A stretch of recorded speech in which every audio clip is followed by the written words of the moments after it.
Hello friends, આપણે YouTube channel game changing સાયકોલોજીમાં આપ સૌનું હાર્દિક સ્વાગત છે। આજના વિડીયોમાં આપણે પ્રોબેશન ઓફિસર, ચીફ ઓફિસર તેમજ અન્ય સરકારી પરીક્ષાઓમાં મનોવિજ્ઞાનના જે અગત્યના પ્રશ્નો પૂછાય છે એ અંગેની ચર્ચા કરીશું। તે ઉપરાંત અત્યારે પ્રોબેશન ઓફિસરની ભરતી માટે નવો સિલેબસ બહાર પાડવામાં આવ્યો છે, તો એ સિલેબસ અનુસાર પ્રત્યક્ષીકરણના અગત્યના જે MCQ જે છે તો એની આપણે ચર્ચા કરીશું। આ વિડીયો નંબર 4 છે। અગાઉના 3 વિડીયો ન જોયા હોય MCQના તો જોઈ લેવા વિનંતી। ત્યારબાદ પ્રત્યક્ષીકરણના નિયમો અંગેની પણ આપણે ડીપમાં ચર્ચા કરી છે, એના પણ 2 વિડીયો બનાવ્યા છે। જો એ પણ તમે ન જોયા હોય તો પ્લેલિસ્ટમાં જઈને તમે જોઈ શકો છો। તેમજ જે વિદ્યાર્થીઓનું મનોવિજ્ઞાન છે એવા વિદ્યાર્થીઓ માટે GSET અને UGC નેટ માટે પણ આ વિડીયો ખૂબ જ અગત્યનો સાબિત થશે। તો સૌપ્રથમ પ્રશ્ન જોઈએ, પ્રત્યક્ષીકરણની પ્રક્રિયા માટે નીચેનામાંથી કયું વિધાન સાચું નથી? એટલે કે જે પ્રત્યક્ષીકરણની ક્રિયા જે થાય છે તો એમાં નીચે આપેલા જે વિધાનો છે એમાંથી કયું વિધાન સાચું નથી? પ્રત્યક્ષીકરણ એક પસંદગીયુક્ત પ્રક્રિયા છે। ઓપ્શન બી, પ્રત્યક્ષીકરણ એક બોધાત્મક પ્રક્રિયા છે।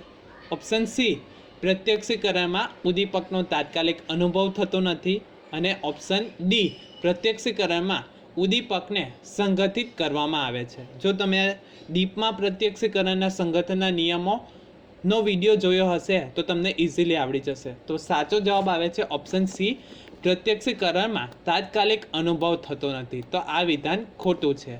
હવે પ્રત્યક્ષીકરણ એક પસંદગીયુક્ત પ્રક્રિયા છે। ઓલરેડી આપણે જોયું હતું કે પ્રત્યક્ષીકરણ આપણું ધ્યાન જે જાય છે તો આપણને અમુક બાબત પસંદ હશે તો એના તરફ આપણું ધ્યાન જશે, તો એના કારણે પ્રત્યક્ષીકરણ જે છે તો એક પસંદગીયુક્ત પ્રક્રિયા છે। ત્યારબાદ પ્રત્યક્ષીકરણ એક બોધાત્મક પ્રક્રિયા છે, એટલે કે આપણને સંવેદન 5 જ્ઞાનેન્દ્રિયો દ્વારા સંવેદન થાય છે અને આપણે એ વસ્તુને જોઈએ છીએ એટલે કે બોધ થાય છે। તો પ્રત્યક્ષીકરણ એક બોધાત્મક પ્રક્રિયા છે અને પ્રત્યક્ષીકરણમાં ઉદ્દીપકને સંગઠિત કરવામાં આવે છે, એટલે કે સમૂહનો સંગઠનનો અનુભવ કરવામાં આવે છે। એનું પણ આપણે એક્ઝામ્પલ જોયું હતું, તો એ વિડીયો તમે ન જોયો હોય તો જોઈ લેવા વિનંતી।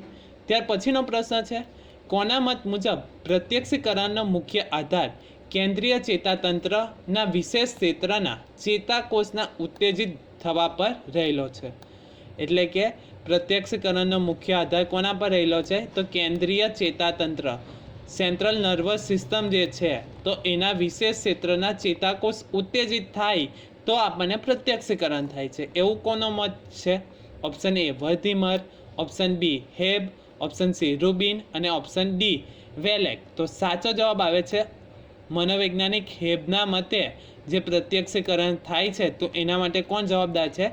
તો કેન્દ્રીય ચેતાતંત્ર જવાબદાર છે। અહીંથી બીજી રીતે પણ પ્રશ્ન પૂછાઈ શકે કે જે પ્રત્યક્ષીકરણ થાય છે એમાં કોનો ફાળો રહેલો છે? અલગ અલગ ઓપ્શન આપી શકે। CNS જે આપણો સેન્ટ્રલ નર્વસ સિસ્ટમ છે એ આપી શકે, મગજ, મધ્ય મગજ, એમિગડાલા, વોટ એવર ગમે તે ઓપ્શન આપી શકે। તો પ્રત્યક્ષીકરણ માટે કેન્દ્રીય ચેતાતંત્રના ચેતાકોષ ઉત્તેજિત થાય તો એના કારણે આપણને પ્રત્યક્ષીકરણ થાય છે। તો અહીંથી 2 પ્રશ્ન પૂછાઈ શકે છે। ત્યાર પછીનો પ્રશ્ન છે, એક જ ઉદ્દીપકને જો અલગ અલગ રીતે સંગઠિત કરવામાં આવે તો તેનાથી અલગ અલગ પ્રકારની આકૃતિનું પ્રત્યક્ષીકરણ શેના લીધે થાય છે? ઓપ્શન એ સમાનતા, ઓપ્શન બી સમાવેશકતા, ઓપ્શન સી અર્ધગર્ભતા અને ઓપ્શન ડી બહુસ્થિરતા। તો સાચો જવાબ આવે છે બહુસ્થિરતાના આધારે એક જ ઉદ્દીપકને જો અલગ અલગ રીતે સંગઠિત કરવામાં આવે તો તેનાથી અલગ અલગ પ્રકારની આકૃતિનું પ્રત્યક્ષીકરણ થાય છે, તો એ બહુસ્થિરતાના લીધે થાય છે।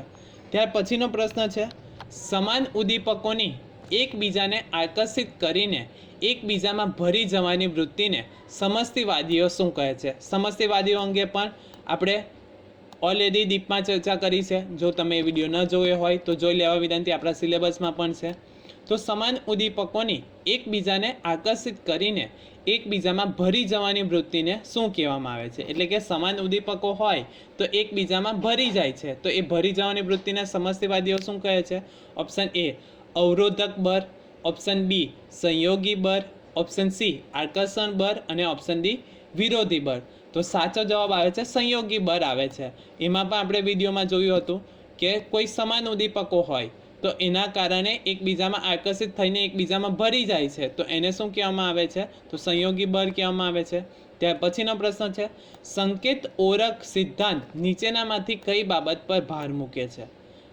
ઓપ્શન એ પ્રત્યક્ષીકૃત ઉમરો, ઓપ્શન બી પ્રતિક્રિયા ઉમરો, ઓપ્શન સી નિમ્ન ઉમરો અને ઓપ્શન ડી આપેલ પૈકી એક પણ નહીં. તો સંકેત ઓળખ સિદ્ધાંત એ કોના પર ભાર મૂકે છે? તો સાચો જવાબ આવે છે ઓપ્શન બી પ્રતિક્રિયા ઉમરા ઉપર ભાર મૂકે છે. તો આ પણ અગત્યનો પ્રશ્ન છે.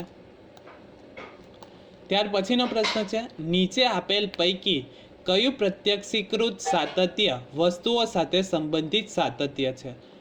ઓપ્શન એ કદ સાતત્ય, ઓપ્શન બી ઉજ્જવળતા સાતત્ય, ઓપ્શન સી રંગ સાતત્ય અને ઓપ્શન ડી ગતિ સાતત્ય. તો સાચો જવાબ આવે છે કદ સાતત્ય એ પ્રત્યક્ષીકૃત સાતત્ય વસ્તુઓ સાથે સંબંધિત સાતત્ય છે. ત્યાર પછીનો પ્રશ્ન છે, તીવ્ર અવાજ કે ઘોંઘાટ એ મનોભૌતિક શાસ્ત્રીય પ્રયોગનું એક સમાવિષ્ટ તત્વ છે કે નહીં, કે બાહ્ય તત્વ છે? એવું કયા સિદ્ધાંતમાં કહેવાયું છે કે તીવ્ર અવાજ કે ઘોંઘાટ જે છે એ મનોભૌતિક શાસ્ત્રીય પ્રયોગનું એક સમાવિષ્ટ તત્વ છે કે બાહ્ય તત્વ છે? એવું કયા સિદ્ધાંતમાં કહેવાયું છે?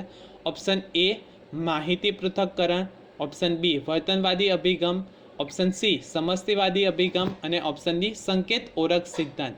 તો સાચો જવાબ આવે છે સંકેત ઓળખ સિદ્ધાંત, એટલે કે ઓપ્શન ડી જે છે તીવ્ર અવાજ કે ઘોંઘાટ એ મનોભૌતિક પ્રયોગનું એક સમાવિષ્ટ તત્વ છે કે બાહ્ય તત્વ છે? એ કયા સિદ્ધાંતમાં કહેવામાં આવ્યું છે? તો સંકેત ઓળખ સિદ્ધાંતમાં કહેવામાં આવ્યું છે. ત્યાર પછીનો પ્રશ્ન છે, વ્યક્તિથી વસ્તુના અંતર પ્રમાણે નેત્રમણીના કદમાં થતા ફેરફારને શું કહેવામાં આવે છે? ઓપ્શન એ દ્રષ્ટિમેળ, ઓપ્શન બી સહકેન્દ્રીકરણ, ઓપ્શન સી દ્વિનેત્રીય વિષમતા અને ઓપ્શન ડી નેત્ર પટલીય વિભિન્નતા. તો વ્યક્તિથી વસ્તુના અંતર પ્રમાણે નેત્રમણીના કદમાં થતા ફેરફારને દ્રષ્ટિમેળ કહેવામાં આવે છે. એટલે કે ઓપ્શન એ સાચો જવાબ છે કે અમુક વસ્તુને આપણે જોઈએ છીએ ત્યારે જે નેત્રમણી જે છે તો એ જાડો અને પાતળો થાય છે. તો એ શાના કારણે થાય છે? તો દ્રષ્ટિમેળના કારણે, કે દૂરની વસ્તુ જ્યારે જોઈએ છીએ ત્યારે જે નેત્રમણી છે તો એ સંકોચન પામે છે અને નજીકની વસ્તુ જ્યારે જોઈએ ત્યારે નેત્રમણી જે છે તો એ વિસ્તાર પામે છે. તો એ શાના આધારે થાય છે? તો વ્યક્તિની વસ્તુના અંતર પ્રમાણે નેત્રમણીના કદમાં થતા ફેરફારને શું કહેવામાં આવે છે? તો દ્રષ્ટિમેળ કહેવામાં આવે છે, જેના કારણે આપણે નજીકની વસ્તુ અને દૂરની વસ્તુ જોઈ શકીએ છીએ. ત્યાર પછીનો પ્રશ્ન છે, ચેતન ઓળખ કે સભાનતાના ઉમરાની નીચેના પ્રત્યક્ષીકરણને શું કહેવામાં આવે છે? ઓપ્શન એ અચેતન પ્રત્યક્ષીકરણ, ઓપ્શન બી અવચેતન પ્રત્યક્ષીકરણ, ઓપ્શન સી આભાસિત પ્રત્યક્ષીકરણ અને ઓપ્શન ડી પરગતિ પ્રત્યક્ષીકરણ. તો સાચો જવાબ આવે છે ઓપ્શન બી અવચેતન પ્રત્યક્ષીકરણ કહેવામાં આવે છે. ત્યાર પછીનો પ્રશ્ન છે, પ્રત્યક્ષીકૃત બચાવની સમજૂતી આપતો માહિતી પૃથક્કરણ અભિગમ કોણે આપ્યો છે? ઓપ્શન એ મેકગિનિચ, ઓપ્શન બી અડેલી, ઓપ્શન સી બ્રુનર અને ઓપ્શન ડી એટકિન્સન અને સેફ્રિન દ્વારા આપવામાં આવ્યો છે. તો સાચો જવાબ જે છે તો ઓપ્શન બી અડેલી દ્વારા પ્રત્યક્ષીકૃત બચાવની સમજૂતી આપતો માહિતી પૃથક્કરણનો અભિગમ આપવામાં આવ્યો છે. ત્યાર પછીનો પ્રશ્ન છે, આવેગિક રીતે અસ્થિરતા ઉત્પન્ન કરતા શબ્દોનો પ્રત્યક્ષીકૃત ઉમરો વધુ હોય તેને શું કહેવામાં આવે છે? એટલે કે આવેગિક રીતે અસ્થિરતા ઉત્પન્ન કરતા જે શબ્દો જે છે એની પ્રત્યક્ષીકૃત ઉમરો વધુ હોય તો એને શું કહેવામાં આવે છે? અવચેતન પ્રત્યક્ષીકરણ, ઓપ્શન બી પ્રત્યક્ષીકૃત બચાવ, ઓપ્શન સી પ્રત્યક્ષીકૃત સતર્કતા અને ઓપ્શન ડી પ્રત્યક્ષીકૃત સાતત્ય. તો સાચો જવાબ આવે છે ઓપ્શન બી પ્રત્યક્ષીકૃત બચાવ કહેવામાં આવે છે. એટલે કે આવેગિક રીતે અસ્થિરતા ઉત્પન્ન કરતા શબ્દોનો પ્રત્યક્ષીકૃત ઉમરો વધુ હોય અથવા તો તીવ્ર હોય તો એને પ્રત્યક્ષીકૃત બચાવ કહેવામાં આવે છે. ત્યાર પછીનો પ્રશ્ન છે, વાતાવરણની ઉત્તેજનાઓથી થયેલ અનુભવ કે અભ્યાસના કારણે વ્યક્તિની ક્ષમતામાં થયેલ વૃદ્ધિને શું કહેવામાં આવે છે? ઓપ્શન એ પ્રત્યક્ષીકૃત બચાવ, ઓપ્શન બી પ્રત્યક્ષીકૃત સતર્કતા, ઓપ્શન સી પ્રત્યક્ષીકૃત શિક્ષણ અને ઓપ્શન ડી પ્રત્યક્ષીકૃત શૈલી. તો સાચો જવાબ આવે છે ઓપ્શન સી પ્રત્યક્ષીકૃત શિક્ષણ કહેવામાં આવે છે.